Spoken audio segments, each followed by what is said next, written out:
ايه رأيكم بقى في الجمال والحلاوة دي؟ هنعمل النهاردة البرنجان المدقلج. ايوه، بطريقة بجد اكتر من روعة، حلوة جدا جدا، مفيدة جدا جدا. وكان طعمها والله يا جماعة خيال خيال. طبعا كل سنة وانتم طيبين، داخلين على رمضان، وطبعا محتاجين حاجة زي دي على السفرة بتاعتنا في رمضان. جنب بقى سمك، جنب صينية فراخ أو صينية لحمة، تبقى حاجة كده مش حادقة، وفي نفس الوقت طعمها حلو. من الحاجات اللي بنمر بيها كده دايما، من الحاجات الطعمة جدا جدا جدا، اللي طبعا حقيقي مفيش أي سفرة تخلى منها، بالذات في رمضان وبالأيام العادية كمان. تعالوا بقى اقول لكم عملناه ازاي. بس قبل ما اقول لكم عملته ازاي، متنسوش تحطوا لايك وتشتركوا في القناه عندي، وتفعلوا الجرس عشان يوصلكم كل جديد من فيديوهاتي ان شاء الله اول باول. الطبق بيتكلم عن نفسه والله اكتر من روعه. لو انتي حابه او بتحبوا الحاجات الخضراء، ممكن تفرشي طبقه من الجرجير تحت او البقدونس وتحطيه عليه من فوق، هيديكي شكل اكتر من روعه كمان، لان العين بتاكل قبل البق زي ما احنا متفقين.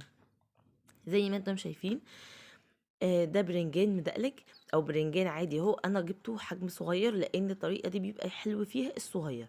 الصغير او الوسط، ما تجيبيش الكبير لان الكبير مش هيبقى حلو معاكي. البرنجانه من جوه بيبقى قلبها حلو في الصغيره او الوسط، اما الكبيره بتبقى مبزره كده ومش حلوه.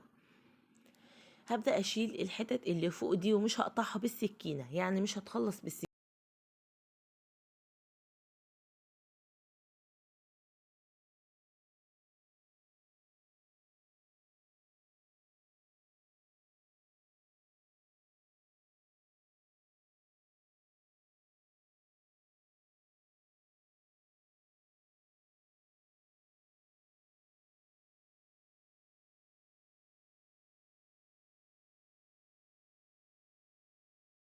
بس مش اكتر من كده علشان تخلص. يعني من الحاجات الحلوة اللي ما بتاخدش وقت، تقدري تعمليها بكمية كبيرة وتحطيها عندك في علبة من علب التلاجة، وتغطي عليها كويس وتسيبيها في التلاجة وتطلعي منها على الأكل على طول. أما لو انت ما بتحبيش تاكلي الأكل يبقى بيبات أو اللي هو بيقعد في التلاجة، تقدري تعمليها قبل الغدا كده تقريبا ب3 4 دقايق، مش اكتر من كده، تبقى خلصت معاكم. عملت كمية صغيرة دي معاكم على قد الغدا، وهروح دلوقتي اغسلها وارجع لكم. انا دلوقتي غسلتها، وبعد ما غسلتها رجعت لكم تاني. هنروح على البوتاجاز بتاعنا، وهحط الطاسة، واحط نقطة كده من الزيت زي ما انتم شايفين، حاجة صغيرة جدا، واحط البرنجان بتاعي فيه. وده مش هنقليه عشان بس محدش يقول طب الزيت هيبقى قليل، لا مش قليل وكده، انا مش هقليه. هغطي عليها بقى بطبق او بغطا حلة عندي، وهستنى كده تقريبا دقيقتين، وهاجي او دقيقة او نص، وهاجي اقلبه على الناحية التانية، وبعد كده اطلعه. طب هعرف ازاي ان هو استوى؟ هاتي كده معلقه واضغطي عليه ضغطه صغيره كده من فوق، ما تفتحيهوش، لا اضغطي عليه ضغطه صغيره، هتلاقيه بينزل معاكي بسهوله. اعرفي ان هو استوى، هو ما بياخدش وقت، وده بيبقى شكله النهائي. شايفين في فرق طبعا قبل وبعد؟ بضغط عليه كده بلاقيه ينزل معايا، فلا كده تمام، كده استوى. كان سخن وانا ماسكاه، هو سخن بس عشان اخلص بصراحه بسرعه. بفتحه كده، شايفين قلبه ما شاء الله جميل، مش مبذر، ما فيهوش حاجه خالص. بفتحه كده فتحه صغيره، وهنحط فيه الخلطة اللي انا قلت لكم هقول لكم عليها دلوقتي. شفتوا بقى ما بياخدش وقت ازاي، وحلو جدا وجميل جدا وسريع وسهل، وطعمه حلو جدا. انا الحقيقة ما كنتش ليا فيه خالص، ولكن بعد ما عملته وجربته لقيته لا طعمه جميل جدا، واحسن من اي مخلل تاكليه. كفاية فايدته، يعني هو مفيد وطعمه حلو وسريع، يعني الطعم ده اهم حاجة. دي بقى حتة من التوم، انا مطلعه حته كده يعني بالنظر، لان انا بفرزه عندي في الفريزر، مش بعمله طازه. اما لو انت هتعمليه طازه، طلعي كده كام فص من الثوم وفرميهم. هحط على الثوم ده ايه؟ هحط عليه بذره من الكمون صغيره جدا، وبذره من الفلفل صغيره جدا، وبرده بذره من الملح صغيره جدا. بس كده، مش هحط عليه حاجه تاني، وهقلبهم بقى في بعض. احاول اكسر الثوم بتاعي لان كان في الفريزر، وهحطه بقى في قلب البرنجانه بتاعتي. وهحطه في قلب البرنجانه بتاعتي، وهحطه كده زي ما انتم شايفين، وهرصه في الطبق طبعا اللي هقدم فيه. هتقولي طب هو بياخد؟ لا، تقدري وانت بتعمليه اول ما تعمليه كده كليه على طول، ده ما بياخدش وقت. احنا هنا مش مملحينه ولا حاجه،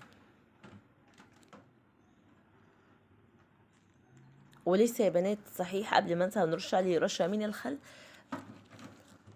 بس لما احطه في طبق التقديم هعمله كله الاول بالشكل ده.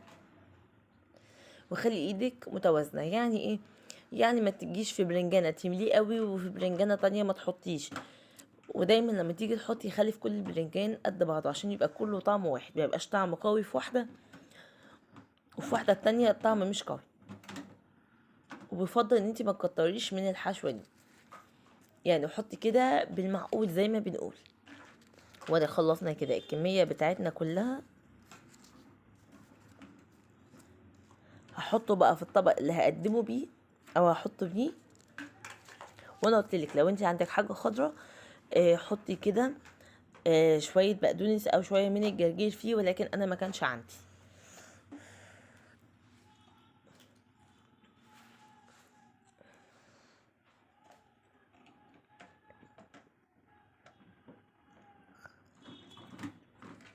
هلم بقى الحاجه بتاعتي واجيب بقى ازازه الخل، احط كده زي معلقه خل يا بنات، مش اكتر من كده، معلقه خل بس، معلقه واحده. تمام زي ما انتم شايفين اهو. وكده يبقى الطبق بتاعي خلص، وده الشكل النهائي للطبق بتاعي. كان جميل جدا وروعه. استناكم تجربوه بألف هنا وشفا، وابدأوا كلوا منه على طول، ما بيقعدش مسافة ما تعمليه تاكليه عادي. والله كان طعمه جميل، انا ما كانش ليا فيه خالص، ما كنتش بحبه، ولكن والله لما جربته بقيت بعشقه فعلا بمعنى الكلمة. هستناكم تجربوه، هستناكم تقولوا رأيكم في التعليقات تحت. طبق بمنتهى السهولة بمنتهى السرعة، تقدري انت تعمليه اي وقت، سواء بقى حابين تعمليه فطار، حابه تعمليه عشاء، حابه تعمليه زي تماري كده جنب الغدا، هتبقي حقيقي هتنبهري من طعمه ومن جماله. هستناكم بقى تقولي رأيكم في الكومنتات تحت في طريقتي في البرنجان المدقلج. اكتر من روعة. ممكن تلاقيه بكذا اسم تاني، لان مش كلنا بنقوله بنفس الاسم او بننطقه نفس النطق، ولكن حقيقي هتتبسطي منه ومن تجربته لما تعمليه. ده كان شكله النهائي زي ما انتم شايفين كده. لو حد فيكم عمله قبل كده يا بنات، لان بسيط جدا اللي لقيته عارفه، قولوا لي بقى انتوا بتسموه ايه، ولو بتضيفوا حاجه زياده قولوا لي انتوا بتضيفوا ايه، وهجربها برضو معاكم ان شاء الله. وكده يبقى الفيديو بتاعنا خلص. متنسوش بقى تحطوا لايك واكتبوا لي كومنت كده حلو زيكم. ولو انتوا لسه مشتركوش في القناه اشتركوا وفعلوا الجرس. بس سلام عليكم ورحمه الله وبركاته.